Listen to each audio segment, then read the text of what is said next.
Crime Story, les rendez-vous d'Alfred Hitchcock racontés par Serge Sauvion. Et aujourd'hui de Mike Marmer, voici la 3e lettre anonyme.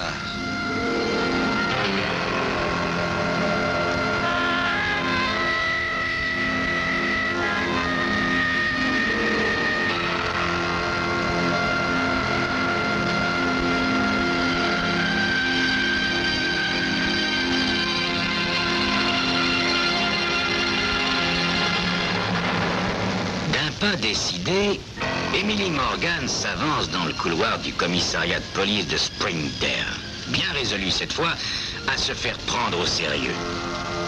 Grande, maigre comme un clou, elle a aux lèvres cette petite moue des gens perpétuellement outragés. Sous son chapeau de paille noire, ses cheveux tirés forment un chignon genre brioche et son tailleur sombre a sûrement été à la mode il y a 50 ans. Tout en s'approchant du bureau du lieutenant Mercer, elle pense à la lettre soigneusement pliée dans un coin de son volumineux sac en tricot noir. Cette lettre est la 3e en 3 semaines. Et comme les précédentes, elle a été fabriquée à l'aide de mots découpés dans des journaux et collés sur du papier bon marché. Et comme les 2 premières, la lettre dit « Ceci est un avertissement. Débarrasse le quartier en vitesse. » Mais cette fois, on a ajouté « Sinon, tu vas mourir. » Elle tourne le bouton de la porte et entre dans le bureau en ralentissant à peine son allure. Le lieutenant Mercer soulève sa masse imposante et quitte son fauteuil pivotant. « Tiens, c'est vous, Miss Morgan. Je ne vous ai pas entendu frapper, » dit-il avec une pointe d'ironie. Il lui désigne une chaise au cuir fendillé et ajoute sans enthousiasme « Comment allez-vous aujourd'hui ?»« Je vais bien, pour le moment, lieutenant. » répond Emily Morgan. « Mais demain, je serai peut-être morte. Alors, s'il vous plaît, venons-en au fait. Qu'avez-vous fait à propos de ces menaces ?»« Rien de nouveau, » dit Mercer avec indifférence. « Je suis persuadé que c'est une farce. »« Une farce? Vous appelez ça une farce ?» Bien sûr, Miss Morgan. Ça ne peut être que l'œuvre d'un plaisantin qui a un sens de l'humour un peu spécial, je vous l'accorde. Probablement un gosse du voisinage que vous aurez réprimandé. Emily Morgan se dresse sur sa chaise, la bouche plus pincée que jamais. Si j'ai parfois parlé avec sévérité à ces blousons noirs, c'est qu'ils le méritaient bien. Et leurs parents ne valent pas mieux qu'eux, je vous assure.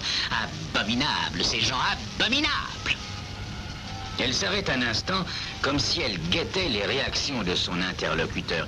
Et l'expression du lieutenant Mercer en dit long sur ce qu'il pense de sa visiteuse, cette vieille fille sèche comme une trique et dont les coups de téléphone au poste de police doivent bien se chiffrer en centaines au fil des années.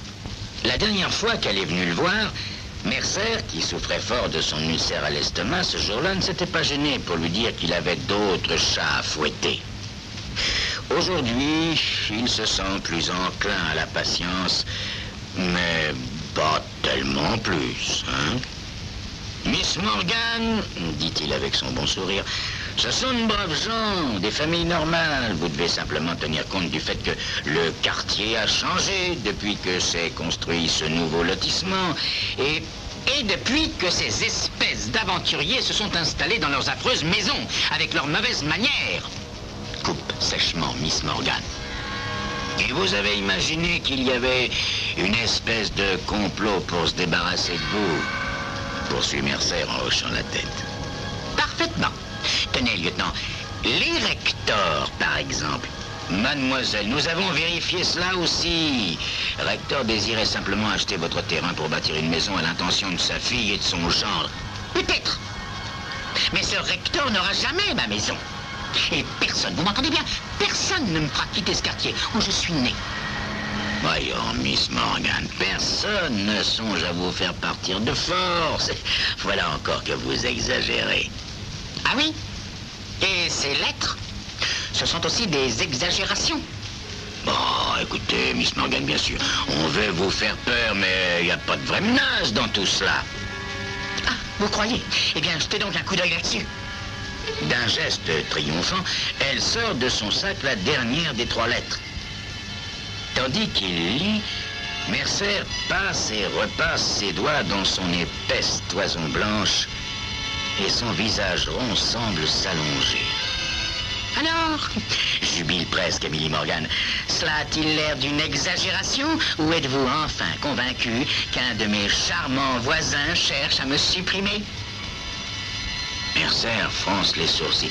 Alors, évidemment, voilà qui donne un autre tour à cette affaire. Parlons franchement, Miss Morgan, on ne vous aime pas beaucoup, c'est vrai. J'ignore qui en est responsable, vous ou vos voisins, mais je n'arrive pas à croire que quelqu'un forme le projet, disons, de vous nuire simplement parce que vous ne vous entendez pas. Moi, j'y arrive très bien. Écoutez, Miss Morgan, il est possible que ce soit une plaisanterie macabre, mais il est possible aussi que vous courriez un danger. Ah, je croyais que vous alliez attendre ma mort avant de dire une chose pareille, fit-elle aigrement. Mercer tourne et retourne la lettre entre ses doigts. Je ne vois qu'une hypothèse, dit-il. À part la plaisanterie, bien sûr. Vous avez eu une dispute particulièrement violente avec quelqu'un récemment? Ou bien vous avez surpris quelque chose qui pouvait causer de gros ennuis à un de vos voisins? Quelque chose que vous auriez vu ou entendu par hasard? On peut imaginer alors que la personne en question craint de voir son secret dévoilé. Fred Holden, laisse échapper Emily Morgan. Et au moment même où elle prononce ce nom, elle regrette sa spontanéité. Le lieutenant Mercer ne la croirait pas, il dirait encore qu'elle radote. Mais non, pas du tout. Mercer relève vivement la tête. Quel nom venez-vous de dire? Holden. Ce sont les pires de toute la bande, toujours en train de se disputer le jour comme la nuit. Ah, je dois dire que je me suis accroché souvent avec ces deux-là. Mercer fait claquer ses doigts à l'air, soudain tout excité. Mais voilà, mais j'y suis maintenant. Comment n'ai-je pas fait le rapprochement plus tôt? Louise Holden. Elle a bien disparu il y a environ 6 semaines. Achève Miss Morgan, qui ajoute plus bas. Chaque fois que j'avais le dos tourné, elle volait mon engrais spécial pour son sale jardin. Le lieutenant Mercer traverse la pièce avec une rapidité inattendue, vu sa corpulence. D'après nos renseignements, Louise Holden s'est enfuie avec un autre homme. Il entrebâille la porte et appelle le sergent Kling pour lui demander de rechercher la fiche de Louise Holden et de la lui apporter. Vous êtes libre de penser ce que vous voudrez, dit Miss Morgan, tandis qu'il regagne son fauteuil pivotant. Quoi, vous croyez pas qu'elle s'est enfuie avec un autre homme? Demande Mercer. Oh, elle n'était pas un modèle de vertu, loin de là. Mais quoi? Elle n'a pas le temps de répondre. Le sergent Kling vient d'entrer dans la pièce, une chemise cartonnée à la main.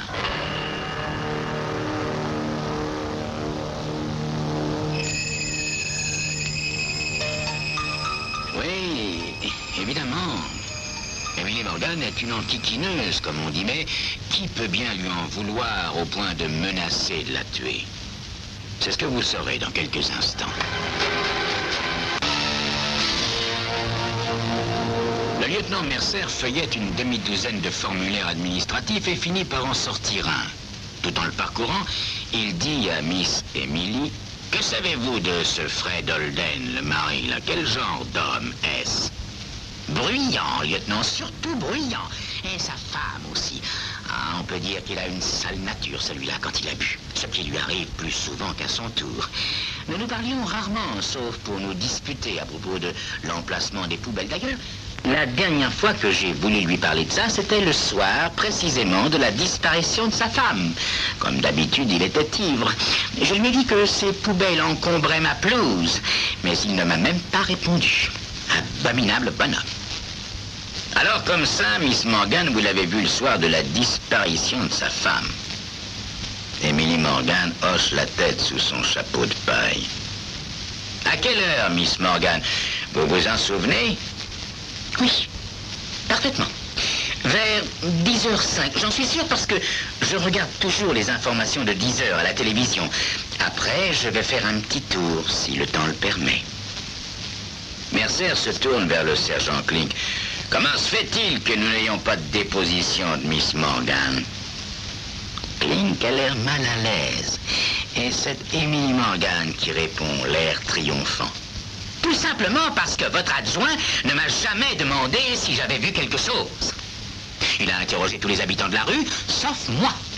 Évidemment, il a dû penser que tout ce que dirait la vieille fouineuse ne serait jamais qu'une plainte de plus à classer.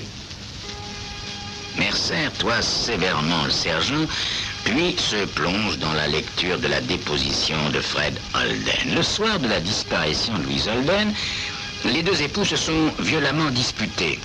Holden, furieux, est sorti de chez lui vers 7 heures. Comme il s'est saoulé toute la soirée, il ne se souvient de rien, si ce n'est d'être rentré à 2 heures du matin. Sa femme n'était pas là, mais dans l'état où il était, il s'en moquait bien. À midi, en se levant, il s'est rendu compte de l'absence de son épouse et il est allé la signaler au commissariat. La valise de sa femme avait disparu, ainsi que ses vêtements et son plus beau manteau, un vison. Bref, reprend Mercer, il y a là quelque chose de pas clair. Holden affirme être parti de chez lui à 7 heures et Miss Morgan dit l'avoir vu à peu près vers 10 heures. Vous êtes sûr de ne pas vous tromper, Miss Morgan? C'est très important, attention. Emily Morgan l'assure qu'elle ne peut faire erreur. Au moment où elle sortait pour faire sa promenade habituelle, la porte des Holden était entrouverte, la lumière allumée, et elle avait vu Fred Holden très nettement. Il avait d'ailleurs un air furtif, comme s'il ne tenait pas à être vu d'elle. Mais cela pouvait évidemment venir de leur dispute au sujet des poubelles. Mercer l'interrompt pour demander au sergent Klink d'interroger à nouveau tous les voisins des Holden en essayant de découvrir cette fois si quelqu'un avait vu Fred Holden entre 7 heures du soir et 2 heures du matin. Il dit aussi à Klink qu'il le retrouverait dans une demi-heure chez les Holden. Et si Holden n'est pas chez lui, ajoute-t-il en consultant encore le dossier, qu'on aille le chercher à son travail. Après le départ du sergent, Emily Morgan s'efforce de garder l'air modeste et de se conformer aux recommandations du lieutenant Mercer, c'est-à-dire se concentrer uniquement sur les incidents d'importance. Mercer l'écoute avec une certaine impatience, mais quand elle a fini son petit discours, il lui promet qu'un agent se tiendra jour et nuit devant sa porte jusqu'à ce que le mystère des lettres anonymes soit résolu. Puis, il lui offre de la reconduire chez elle en voiture. La maison d'Emily Morgan est une construction de 3 étages avec des pignons et des tourelles dont le style d'un autre âge contraste bizarrement avec les lotissements des 6 blocs d'habitation qui s'élèvent autour. La voiture officielle s'arrête dans l'allée de Holden. Encouragée par l'attitude moins hostile du lieutenant, Emily Morgan s'attarde pour écouter le rapport du sergent Klink. Tous les voisins sont d'accord, même si c'est à contre-cœur, avec les affirmations d'Emily Morgan. Les Holden se disputaient et buvaient sans arrêt. Pour le reste, le sergent Klink ne peut en tirer grand-chose. Ceux des voisins qui n'étaient pas absents ce soir-là n'ont rien vu ni rien entendu de particulier. Quand Fred Holden arrive, escorté par 2 agents, il ne fait rien pour démentir sa réputation de braillard. C'est un petit homme trapu, aux cheveux clairsemés, avec le nez rouge et les yeux un peu humides de ceux qui ont un penchant trop marqué pour la bouteille. À peine descendu de voiture, il se met à hurler. « Mais qu'est-ce que vous me voulez à la fin? Vous êtes pas fou d'envoyer un flic me tirer de mon travail au milieu de l'après-midi? Quand mon patron saura ça, j'aurai de la veille s'il me flanque pas la porte. » Quand il aperçoit Emily Morgan, il s'étrangle pratiquement de fureur. « Qu'est-ce qu'elle fiche là, cette vieille fouine? » « C'est Miss Morgan qui nous a fourni ces renseignements, » dit poliment Mercer. « Bah ouais, c'est bien ce que je disais, une vieille fouine. Ah, on peut dire que pour les radotages, elle craint personne. » Tandis que les policiers se mettent à fouiller la maison, Emily Morgan reste dans le jardin et regarde tranquillement autour d'elle.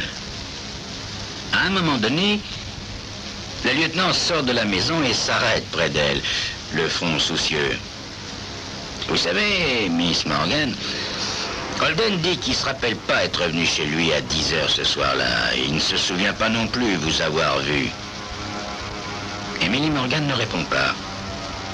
Elle semble préoccupée par bien autre chose.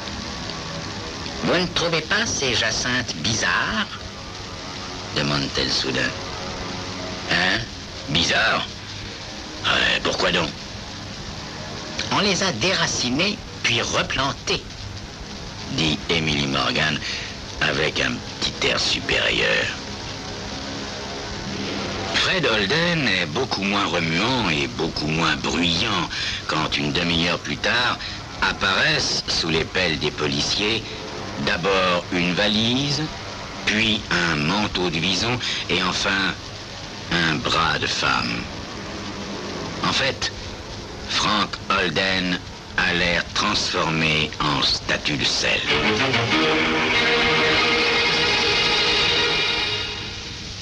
Il est jugé quelques semaines plus tard au chef-lieu du district et chaque jour, le procès attire tous les curieux du quartier.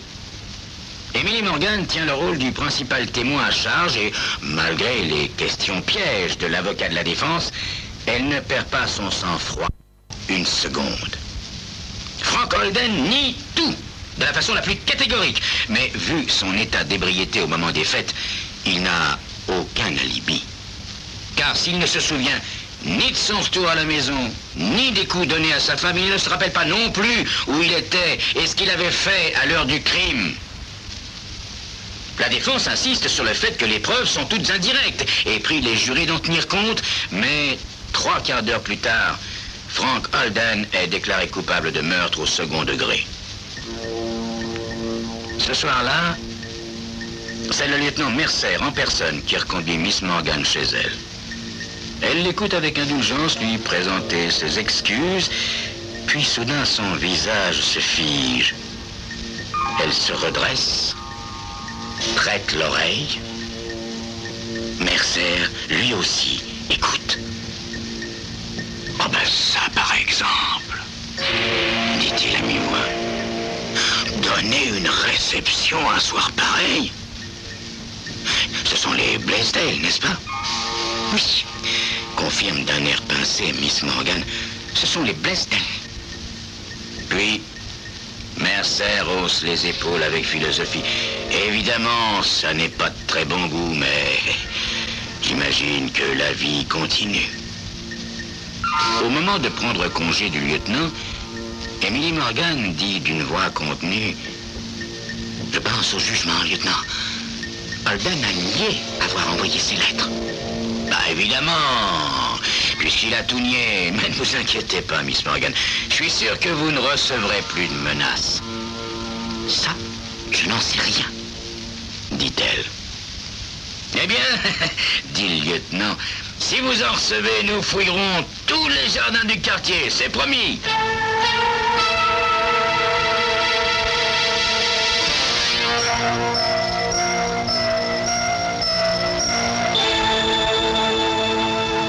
Une fois seule chez elle, Emily Morgan se dirige vers son secrétaire en merisier rose et ouvre un tiroir à l'aide d'une clé minuscule. Elle en sort un petit carnet et jette un coup d'œil à la première page, celle où figure le nom de Louise Holden et juste en dessous, celui de Fred Holden. D'un vigoureux trait de plume, elle raye le second nom. Puis, feuilletant quelques pages du carnet, elle arrive à celle marquée Alice Blaisdell et Ralph Blaisdell. Et elle trace une croix à côté du premier nom. Évidemment, avec Alice Blaisdell, les choses seront moins faciles qu'avec Louise Holden, qui ne mesurait qu'1,50 m et ne pesait que 45 kilos. Mais elle aura tout le temps de réfléchir, Miss Morgan. Il y a plus urgent. Et elle se met aussitôt en devoir de découper des mots dans une pile de journaux entassés à côté du secrétaire. Elle doit chercher très soigneusement sur chaque page, car beaucoup de mots manquent déjà.